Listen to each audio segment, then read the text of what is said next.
പ്രിയപ്പെട്ടവരെ, എല്ലാവർക്കും സുഖമായിരിക്കുമല്ലോ. നിങ്ങൾ പ്രൊഫൈൽ കാണുന്നത് നമ്മുടെ ബഹുമാന്യനായ ഡോക്ടർ KT ജലീലിനെയാണ്. ഞാൻ ഇന്നിപ്പോൾ ഈ ഒരു വീഡിയോ ചെയ്യാനുണ്ടായ ഒരു സാഹചര്യം, ഞാൻ അദ്ദേഹത്തിൻ്റെ ഒരു ഫേസ്ബുക്ക് പോസ്റ്റ് ശ്രദ്ധിച്ചിട്ടുണ്ടായിരുന്നു. ഇസ്ലാമികമായിട്ടുള്ളൊരു വിഷയമാണ്. അദ്ദേഹം ഒരു 2 പ്രസ്താവനകൾ ഒരു അപേക്ഷ രൂപത്തിൽ മുന്നോട്ട് വച്ചിരിക്കുകയാണ്. ഒന്നാമത്തെ കാര്യം, ഈ പള്ളിക്കാട്ടിൽ കാട് എന്നൊരു സങ്കല്പം ഒഴിവാക്കിയിട്ട് അവിടെ ഒരു പൂന്തോട്ടം കൊണ്ടുവരണം എന്നതാണ്. ഈ ഒരു കാര്യം അദ്ദേഹം വിശദമായിട്ട് തന്നെ എഴുതിയിട്ടുണ്ട്. അതും കൂടെ ഇവിടെ വായിക്കാന്ന് വെച്ചാൽ വീഡിയോ അത്രത്തോളം ലെങ്തായി പോകും എന്ന് വിചാരിച്ചിട്ടാണ്. രണ്ടാമത്തെ കാര്യം, സ്ത്രീകൾക്ക് ഖബർ സന്ദർശനത്തിനുള്ള സിയാറത്തിനുള്ള സൗകര്യം അല്ലെങ്കിൽ അനുവാദം ഉണ്ടാവണം എന്നതാണ് രണ്ടാമത്തെ കാര്യം. ഇതും ഒരല്പം വിശദമായി തന്നെ അദ്ദേഹം എഴുതിയിട്ടുണ്ട്. ഇങ്ങനെ 2 സ്റ്റേറ്റ്മെൻറ്റാണ് അദ്ദേഹം മുന്നോട്ട് വച്ചിരിക്കുന്നത്. അതിലൊന്നാമത്തെ കാര്യം, പള്ളിക്കാടിലെ കാട് എന്ന സങ്കല്പം മാറ്റിയിട്ട് അവിടെ കാടൊക്കെ വെട്ടി മാറ്റിയിട്ട് പൂന്തോട്ടം ഉണ്ടാക്കണം എന്നതാണ്. ഈ ഒരു കാര്യത്തെ എനിക്ക് പൂർണ്ണമായിട്ടും യോജിക്കാൻ കഴിയില്ല. ഒരു ഇസ്ലാം മത വിശ്വാസി എന്ന നിലയ്ക്ക് ഈ ഒരു കാര്യത്തെ എനിക്ക് പൂർണ്ണമായിട്ടും യോജിക്കാൻ കഴിയില്ല. കാരണം നമുക്കറിയാം, വിശ്വാസികൾക്കൊക്കെ അറിയാം, നമ്മൾ കുട്ടിക്കാലം തൊട്ടേ മദ്രസയിൽ നിന്ന് പഠിച്ചു വരുന്ന ഒരു കാര്യമാണ് പച്ചമരങ്ങൾ മീൻസ് സസ്യജാലങ്ങൾ, വൃക്ഷങ്ങൾ, പുൽച്ചെടികൾ, അങ്ങനെ എല്ലാ ജീവജാലങ്ങളും അള്ളാഹുവിലേക്ക് സദാ തസ്ബീഹ് ചൊല്ലുന്നവയാണെന്ന് നമുക്കറിയാം. അതുപോലെ നമ്മൾ മദ്രസയിൽ നിന്ന് പഠിച്ച മറ്റൊരു കാര്യമാണ്, ഒരിക്കലും നമ്മുടെ മുഹമ്മദ് മുസ്തഫ നബി സല്ലല്ലാഹു അലൈഹി വസല്ലമ ഖബർ സിയാറത്ത് നടത്തുന്ന സമയം ഒരു ഖബറിൽ നിന്ന് ഭയാനകമായിട്ടൊരു നിലവിളി കേൾക്കുകയാണ്. അതായത് ആ ഖബറിനകത്ത് ആൾ ഭയങ്കര അതിക്രൂരമായിട്ടുള്ളൊരു ശിക്ഷ അനുഭവിക്കുകയാണ്.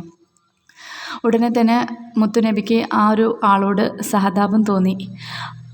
അദ്ദേഹം ചെയ്തത് പച്ച ഈന്തോല വെട്ടിക്കൊണ്ട് വന്നിട്ട് ഈ ഖബറിൻ്റെ മുകളിൽ ഇങ്ങനെ കുത്തിവെച്ചു. സ്വഹാബികൾ ചോദിച്ചു, എന്തിനാ നബി ഇങ്ങനെ ചെയ്തതെന്ന്. അപ്പോൾ നബി പറഞ്ഞു, ഈ ഈന്തോല പൂർണ്ണമായും ഉണങ്ങുന്നത് വരെ സദാ തസ്ബീഹ് ചൊല്ലിക്കൊണ്ടിരിക്കും. ആ തസ്ബീഹിൻ്റെ ഒരു ആശ്വാസവും കുളിരും സമാധാനവും ഒക്കെ ഈ ഒരു വ്യക്തിയുടെ ഖബറിലേക്ക് കിട്ടും. ഈ ഖബറിനകത്തുള്ള ആൾ ഭയങ്കരമായിട്ട് ശിക്ഷ അനുഭവിക്കുകയാണ്. അങ്ങനെ എനിക്ക് ആ ഒരു വ്യക്തിയോട് ദയ തോന്നിയിട്ടാണ് ഞാനിങ്ങനെ ചെയ്യുന്നത് എന്ന് പറഞ്ഞു.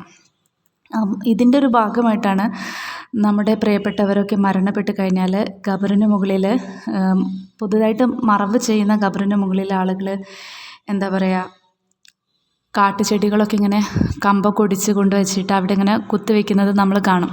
പലരും പറയുന്നത് മൃഗങ്ങളൊന്നും ആ ഒരു ഖബർ മാന്താതിരിക്കാൻ വേണ്ടിയിട്ടാണ് അങ്ങനെ ചെയ്യുന്നത് എന്നാണ്. പക്ഷേ അങ്ങനെയല്ല. ഈ പുതുതായിട്ട് മറവ് ചെയ്യുന്ന ഒരു ഖബറിന് മുകളിൽ പച്ചപ്പുല്ലൊക്കെ പുൽച്ചെടികളും കാട്ടുചെടികളൊക്കെ മുളച്ച് വരാൻ കുറച്ച് താമസം പിടിക്കും. അതുവരെ ആ ഒരു ഖബറിനകത്ത് കുറച്ചൊരു ആശ്വാസം കിട്ടാൻ വേണ്ടിയിട്ടാണ്. അവരുടെ ഹാൽ എന്താണെന്ന് നമുക്കറിയില്ലല്ലോ. യാ നഫ്സി എന്നുള്ളൊരു നിലപാട് മാത്രമായിരിക്കും മരണാനന്തര ജീവിതം എന്നുള്ളത്. ആ ഒരു വ്യക്തിക്ക് നമുക്ക് എപ്പോഴും പാപമോചനത്തിനായിട്ട് ദുആ ചെയ്യാനും അതോടൊപ്പം ഇതുപോലെയുള്ള സൽക്കർമ്മങ്ങളൊക്കെ ചെയ്തു കൊടുക്കാനും നമുക്ക് സാധിക്കും. അതിൻ്റെ ഭാഗമായിട്ടാണ് കാട്ടുചെടികളോ അല്ലെങ്കിൽ മറ്റേതെങ്കിലും ഓലയോ അങ്ങനെ എന്തെങ്കിലുമൊക്കെ അവിടെ കുത്തിവെക്കുന്നത്. അല്ലാതെ മൃഗങ്ങൾ മാന്തരുത് എന്ന് വിചാരിച്ചിട്ടല്ല.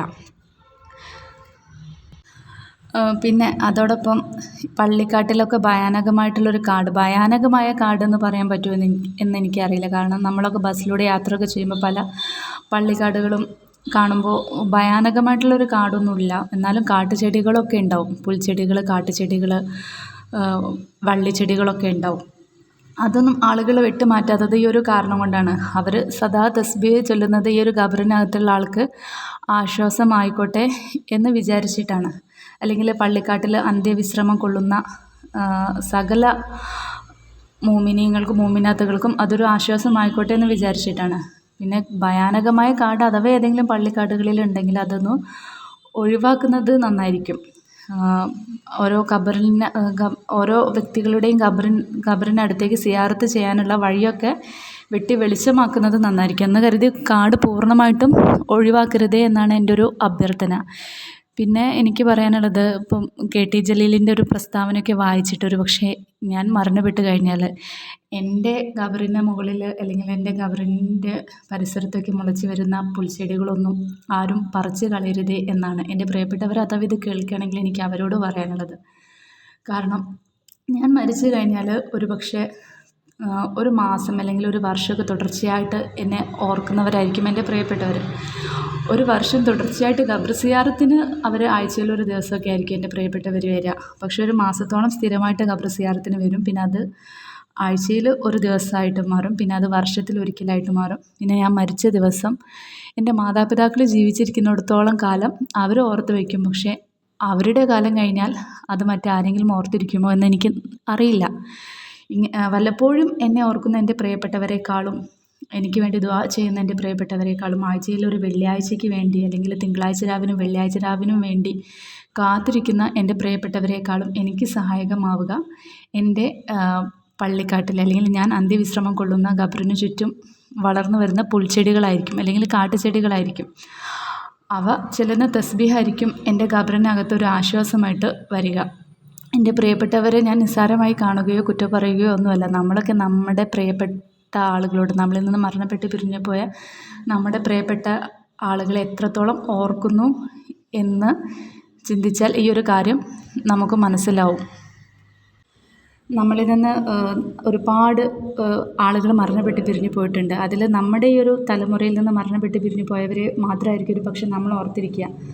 എന്നാൽ അങ്ങനെയല്ല. മനുഷ്യരുണ്ടായ കാലം തൊട്ടേ നമ്മളിൽ നിന്ന് മരണപ്പെട്ട് പിരിഞ്ഞു പോയ നമ്മുടെ വലിയപ്പന്മാരെയും വലിയമ്മമാരെയും ഒക്കെ നമ്മൾ ഓർക്കുന്നുണ്ട്. അവരൊക്കെ ഇതുപോലെ അന്ത്യവിശ്രമം കൊള്ളുന്ന പള്ളിക്കാടുകളിലെ കാടുകളൊക്കെ വെട്ടിമാറ്റി അവരോട് ദ്രോഹം ചെയ്യരുതേ എന്നാണ് എൻ്റെ ഒരു അഭ്യർത്ഥന. കാരണം നമ്മളിൽ നിന്ന് മരണപ്പെട്ട് പിരിഞ്ഞു പോയ നമ്മുടെ ഒരുപാട് തലമുറകൾ മുന്നേ തന്നെ മരണപ്പെട്ട് പിരിഞ്ഞു പോയ നമ്മുടെ വലിയപ്പന്മാരെയും വലിയമ്മമാരെയും അല്ലെങ്കിൽ മറ്റ് പ്രിയപ്പെട്ടവരെയും ഒക്കെ നമുക്ക് പേര് പോലും അറിയില്ല.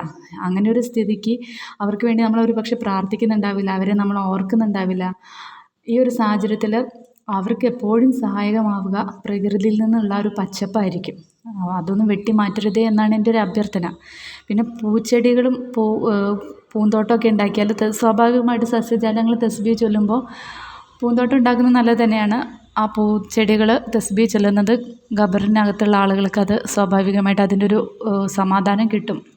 അത് വാസ്തവമാണ്. പക്ഷേ പള്ളിക്കാട്ടിലൊക്കെ പൂന്തോട്ടം ഉണ്ടാക്കുമ്പോൾ അതിന് നമുക്കറിയാം, പൂന്തോട്ടം നമ്മൾ കൃത്രിമമായി നിർമ്മിച്ചെടുക്കുന്ന പൂന്തോട്ടത്തിനൊക്കെ കാര്യമായിട്ടുള്ള പരിചരണം തന്നെ ആവശ്യമാണ്. എല്ലാ ദിവസവും അത് പരിചരിക്കാനും നനച്ചു കൊടുക്കാനും ഒക്കെ നമ്മൾ ആളുകൾ തയ്യാറായി മുന്നോട്ട് വരണം. നമ്മളിൽ നിന്ന് മരണപ്പെട്ട് പിരിഞ്ഞു പോയ നമ്മുടെ പ്രിയപ്പെട്ടവരുടെ ഖബർ സിയാറത്തിന് വെള്ളിയാഴ്ചയും വെള്ളിയാഴ്ച രാവും അല്ലെങ്കിൽ തിങ്കളാഴ്ച രാവും അല്ലെങ്കിൽ വർഷത്തിലൊരിക്കൽ വലിയ പെരുന്നാളും ചെറിയ പെരുന്നാളും അല്ലെങ്കിൽ അവരുടെ ആണ്ടുദിനമൊക്കെ കാത്തു നിൽക്കുന്ന നമ്മളെങ്ങനെയാണ് എല്ലാ ദിവസവും പള്ളിക്കാട്ടിലെ പൂന്തോട്ടം പരിപാലിക്കാൻ പോവുക? തന്നെയല്ല, ആളുകളോട് പൈസ പിരിച്ച് ഇത്രയും വലിയ ഒരു പക്ഷേ ഒരു പള്ളിക്കാട് എന്ന് പറയുമ്പോൾ ഏക്കർ കണക്കിന് സ്ഥലമുണ്ടാവും. അത്രയും സ്ഥലത്ത് പൂന്തോട്ടമൊക്കെ ഉണ്ടാക്കുക എന്ന് പറയുമ്പം ഒരുപാട് പൈസ ചിലവാണ്. ഇനിയിപ്പോൾ ആളുകളിൽ നിന്ന് പൈസ പിരിച്ച് പൂന്തോട്ടം ഉണ്ടാക്കിയാൽ തന്നെ അത് നിലനിർത്തി കൊണ്ടുവരിക എന്നത് പ്രയാസകരമായിരിക്കും. അതിനേക്കാളും നല്ലത് അവിടുത്തെ പച്ചപ്പത അവിടെ അങ്ങനെ തന്നെ നിലനിർത്തുന്നതായിരിക്കും. പിന്നെ ഇന്നത്തെ കാലത്ത് കുട്ടികൾ പള്ളിക്കാട്ടിലെങ്കിലും കുറച്ച് പച്ചപ്പ് കാണട്ടെ. വേറെ എവിടെയും നമുക്ക് പച്ചപ്പ് കാണാൻ സാധിക്കില്ല. എല്ലായിടത്തും കുന്നിടിച്ച് പാടം നിരത്തി ബിൽഡിങ്ങുകളാണ്. ബിൽഡിങ്ങുകളൊന്നും ഇല്ലാത്തത് പള്ളിക്കാട്ടിൽ മാത്രമാണ്. അവിടെയെങ്കിലും ഒരു ഇച്ചിരി പച്ചപ്പ് നിലനിൽക്കട്ടെ എന്നാണ് എൻ്റെ ഒരു അഭ്യർത്ഥന. പിന്നെ രണ്ടാമത്തെ കാര്യം, ഖബർ സിയാറത്തിന് സ്ത്രീകൾക്ക് അനുവാദം നൽകണം എന്നത്. ഈ ഒരു കാര്യവും ഒരു മദ്രസയിൽ നിന്ന് നമ്മൾ പഠിച്ചു വളർന്നൊരു ചരിത്രത്തിലൂടെയാണ് എനിക്ക് വിശദീകരിക്കാൻ സാധിക്കുകയുള്ളൂ. കാരണം നമ്മൾ മദ്രസയിൽ നിന്ന് പഠിച്ചിട്ടുണ്ട്, മുത്ത് മുഹമ്മദ് മുസ്തഫ നബി സല്ലല്ലാഹു അലൈഹി വസല്ലമയുടെ ഖബർ ലഹദ് എന്നാണ് അറിയപ്പെടുന്നത്. ഈ ലഹദ് സ്ഥിതി ചെയ്യുന്നത് ആയിഷ ബീവിയുടെ വീട്ടിലാണെന്ന് നമുക്കറിയാം. ലഹദ് എന്ന് വെച്ചാൽ മുഹമ്മദ് മുസ്തഫ നബി സല്ലല്ലാഹു അലൈഹി വസല്ലമയുടെ ഖബറാണ്. മുത്തുനബിയുടെ ഖബർ ലഹദ് സ്ഥിതി ചെയ്യുന്നത് ആയിഷ ബീവിയുടെ വീട്ടിലാണ്. മുത്തുനബി വഫാത്തായതിനു ശേഷം ആയിഷ ബീവി ആ വീട്ടിൽ തന്നെയായിരുന്നു താമസിച്ചിരുന്നത്. തുടർന്ന് സിദ്ദീഖ് തങ്ങൾ വഫാത്താവാണ്. സിദ്ദീഖ് തങ്ങൾ വഫാത്തായപ്പോൾ ലഹദിന് തൊട്ടടുത്തായിട്ട് സിദ്ദീഖ് തങ്ങളുടെ ഖബർ വരെയാണ്. അതിനുശേഷം ആയിഷ ബീവി ഈ വീട്ടിൽ തന്നെയാണ് താമസിച്ചിരുന്നത്. ആയിഷ ബീവിയുടെ വീട്ടിലാണ് സിദ്ദീഖ് തങ്ങളുടെയും മുത്ത് നബിയുടെയും ഖബറുകൾ ഉള്ളത്. പക്ഷേ സിദ്ദീഖ് തങ്ങളുടെ ഖബർ മുത്തുനബിയുടെ ഖബറിന് അരികിൽ വന്നപ്പോൾ നമ്മുടെ മുത്തുനബിയുടെ കരളിൻ്റെ കഷ്ണമായിട്ടുള്ള ഫാത്തിമ ബീവി സിയാറത്തിന് നേരിട്ട് എത്തിയിട്ടുണ്ടായിരുന്നില്ല എന്ന് ചരിത്രം പറയുന്നുണ്ട്.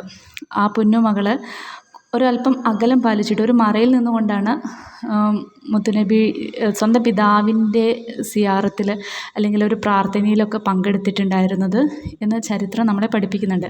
പക്ഷേ ആയിഷ ബീവിനെ സംബന്ധിച്ച് സിദ്ദീഖ് തങ്ങൾ പിതാവാണ്, മുത്തുനബി ഭർത്താവാണ്. അപ്പോൾ അവിടെ നിന്ന് മാറി താമസിക്കേണ്ട കാര്യമില്ല. അതിനുശേഷം ഉമർ അദ്ദേഹം ഒരു ആക്രമണത്തിൽ കൊല്ലപ്പെടുകയാണ്. അദ്ദേഹം മരണവെപ്രാളത്തിൽ സക്കറാത്തിൽ നിൽക്കുന്ന സമയത്ത് ഉമർ തൻ്റെ മകനെ വിളിച്ച് പറയുന്നുണ്ട്, എത്രയും പെട്ടെന്ന് ആയിഷ ബീവിയുടെ അടുത്ത് പോയിട്ട് മുത്ത് നബിയുടെയും സിദ്ദീഖ് തങ്ങളുടെയും ചാരത്തായിട്ട് എൻ്റെ ഖബർ വരാൻ, അവിടെ എൻ്റെ ഖബർ കുഴിക്കാൻ അനുവാദം ചോദിക്കണമെന്ന് പറയുന്നുണ്ട്. അങ്ങനെ ഉമറിൻ്റെ അടുത്ത് ഉമർ തൻ്റെ മകനോട് മറ്റൊരു കാര്യം കൂടെ അപേക്ഷിക്കുന്നുണ്ട്. ആയിഷ ബീവിയുടെ ഈ ഒരു കാര്യം നിർബന്ധിക്കരുത്, അവർ സമ്മതിച്ചില്ലെങ്കിൽ നിർബന്ധിക്കാൻ നിൽക്കരുതെന്ന്. അങ്ങനെ ഉമറിൻ്റെ മകൻ എത്രയും പെട്ടെന്ന് തന്നെ ആയിഷ ബീവിയുടെ അടുത്തെത്തി അനുവാദം ചോദിക്കുകയാണ്. ആയിഷ ബീവി കേൾക്കേണ്ട താമസം സമ്മതിക്കുന്നുണ്ട്. എന്നിട്ട് ആയിഷ ബീവി പറയുന്നുണ്ട്, ഉമറിൻ്റെ സ്ഥാനത്ത് മറ്റാരെങ്കിലും ആയിരുന്നെങ്കിൽ ഞാനിത് അനുവദിക്കില്ലായിരുന്നു, ആ ഒരു സ്ഥാനം ഞാൻ എനിക്ക് വേണ്ടി കരുതിയതാണെന്ന്. അങ്ങനെ ലഹദിൻ്റെ അടുത്തായിട്ട് സിദ്ദീഖ് തങ്ങളുടെ ഖബർ, അതിന് തൊട്ടടുത്തായിട്ട്